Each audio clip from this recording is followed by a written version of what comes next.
Arab ലോകത്തെ ഐക്യത്തിന്റെയും സാഹോദര്യത്തിന്റെയും പ്രതീകമായ അബുദാബിയിലെ BAPS ഹിന്ദു മന്ദിറിന് ഒന്നാം വാർഷികം വിപുലമായി ആഘോഷിച്ചു. UAE മന്ത്രി ഉൾപ്പെടെ നിരവധി പ്രമുഖരാണ് ചടങ്ങുകളുടെ ഭാഗമായത്. മന്ത്രിന്റെ സാക്ഷാത്കാരത്തിൽ നിർണായക പങ്കുവഹിച്ച വ്യക്തികളെ പരിപാടിയിൽ ആദരിച്ചു.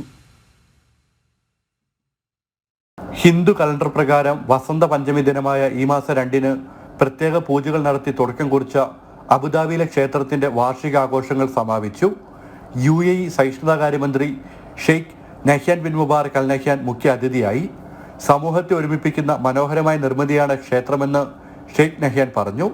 ക്ഷേത്ര മേധാവി സ്വാമി ബ്രഹ്മവിഹാരി ദാസ്, ഇന്ത്യൻ സ്ഥാനപതി സഞ്ജയ് സുധീർ, പ്രസിഡൻഷ്യൽ കോർട്ടിലെ പ്രത്യേക ഉപദേഷ്ടാവ് Sheikh Mohammed bin Hamad bin Tahnoon Al Nahyan തുടങ്ങിയവർ സംസാരിച്ചു.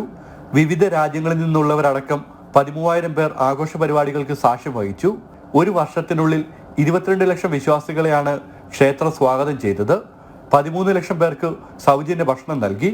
1000 ആചാരപരമായ ചടങ്ങുകൾ നടത്തുകയും 20 വിവാഹങ്ങൾക്ക് ആതിഥേയത്വം വഹിക്കുകയും ചെയ്തു.